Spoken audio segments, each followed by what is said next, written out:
بنده اون شهید بزرگوار رو در سال 36 یعنی 30 سال قبل در نجف دیدم.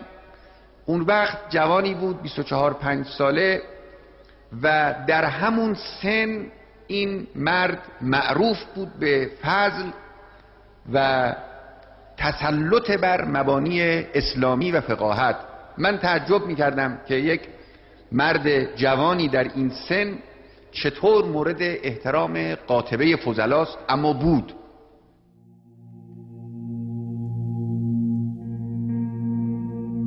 ایستادم در میان آرامگاه‌های وادی السلام، جایی که هزاران روح مؤمن در آن آرام گرفته.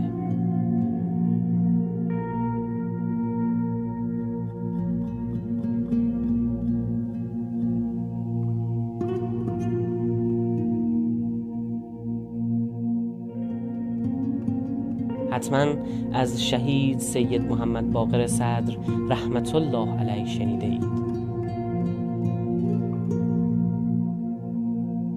شهیدی که فقیه، فیلسوف و رهبر دینی بزرگ عراق بود. ایشان در 19 فروردین ماه 59 که مصادف است با 23 جمادی الاول 1400 قمری به همراه خواهرش بنت الهدی صدر توسط رژیم بعث عراق به شهادت رسید.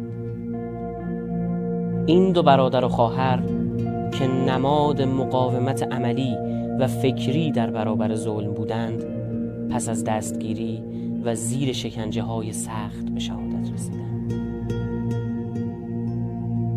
خواهرش بنت الهدی که خود نیز مبلغ و مدافع دین بود، پس از شهادت برادر با شجاعت در مقابل ظلم ایستاد و تا آخرین نفس همراه او بود.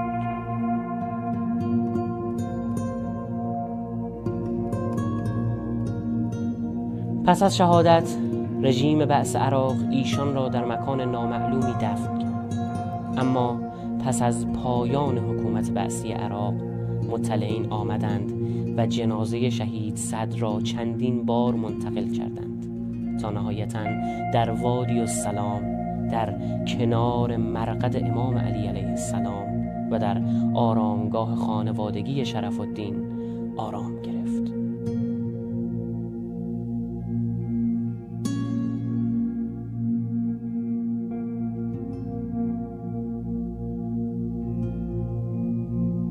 شگفتی این است که پیکر او پس از 17 سال سالم باقی مانده بود.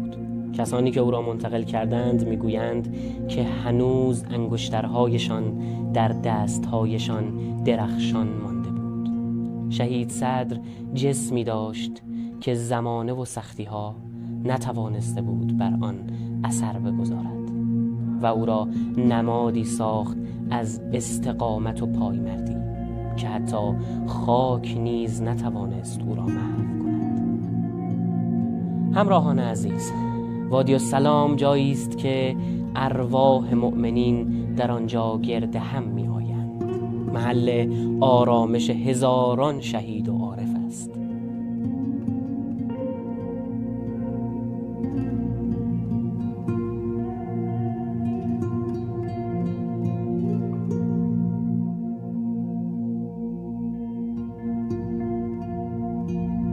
و روح شهید صدر در میان آنان با نور ایمان و علم همچنان چراغ راه مقاومت و عدالت است.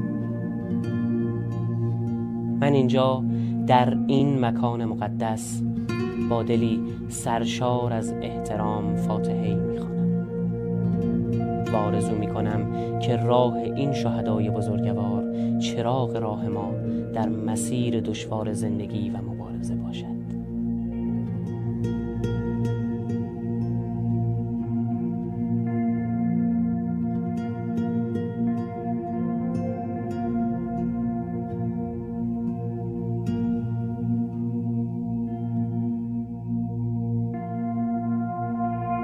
در ادامه این مسیر میخوام به زیارت شهیدی از دیار نخل و دریا بریم.